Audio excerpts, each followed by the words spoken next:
নমস্কার, welcome to sweet roots. গত 2023-এ আমি গঙ্গাসাগর এসেছিলাম নভেম্বর মাসে। তখন আমি গঙ্গাসাগরের সাগর কটেজে উঠেছিলাম, মন্দিরের এক্কেবারে সামনে।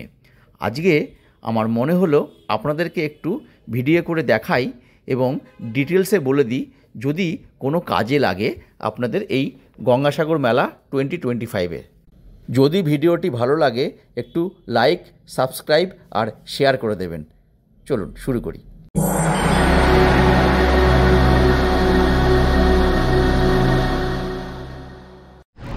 এই হলো সাগর কটেজ, যেখানে আমি আজকে বুক করেছি। আর এই সামনেই হলো মন্দির। মন্দিরের চূড়াটা দেখা যাচ্ছে, আশা করি দেখতে পাচ্ছেন এই মন্দিরের চূড়োটা। এই সাগর কটেজ, আর এই দিকে হলো সমুদ্র। খুব ভালো জায়গা। চলুন আমরা এখন চেক ইন করি, চেক ইন করে পরে বেরোনো যাবে ফ্রেশ হয়ে। সাগর কটেজটি হলো পঞ্চায়েত ট্যুরিজমের আন্ডারে, আর এখানে দু ধরনের রুম আছে, পূর্ণভূমি আর বেলাভূমি। পূর্ণভূমি 800 টাকা আর নাইট, দুজন থাকা যায় with attach bath, commode and everything. আর বেলাভূমিতে 4 জন, কিন্তু কমন টয়লেট। এছাড়াও কিছু এসি রুম আছে, কিন্তু অনলাইনে তার বুকিং দেওয়া হয় না, স্পটে গিয়ে বুকিং করতে হয়। আমি ফোন নাম্বার দিয়ে দেবো, আপনারা কথা বলে নিতে পারেন। এই হলো আমাদের আজকে রাত্রের আস্তানা, যেটা দেখছেন সাগর কটেজ।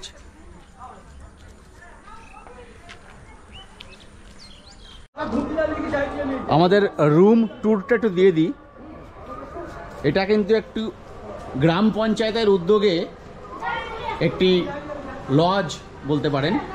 খুব একটা বিশাল কিছু আশা করবেন না, হালকা ফুলকা ছোটোর মধ্যে এই রুম। এই চাদর নতুন দিয়েছে, ধোয়া চাদর। এই টয়লেট,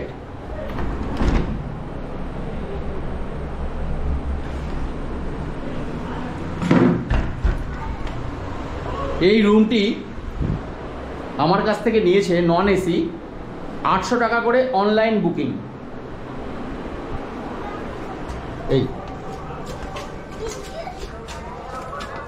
আর ওইগুলো হলো এসি রুম, ওই দেখা যাচ্ছে, কিন্তু ওগুলো আমি পাইনি, অনলাইনে নেই, এসে বুক করতে হয়, কিন্তু আমি পাইনি এসে।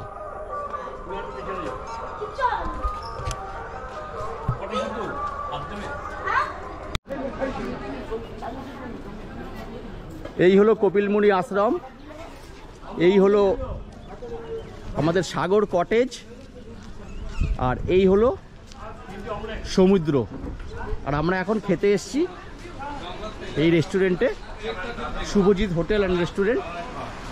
দেখা যাক কি পাওয়া যায়। সাগর কটেজ থেকে কপিলমুনির আশ্রম একদমই কাছে, 150 মিটার হবে হার্ডলি।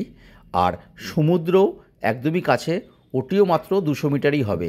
লম্বা রাস্তা কপিলমুনির আশ্রম থেকে সমুদ্র অবধি, ঠিক তার মাঝখানে সাগর কটেজ পড়বে। আশা করি আপনি ডিটেলস পেয়ে গেলেন সাগর কটেজে রুম বুকিংয়ের ব্যাপারে। যদি ভালো লাগে একটু লাইক, শেয়ার অ্যান্ড সাবস্ক্রাইব করে দেবেন। ধন্যবাদ।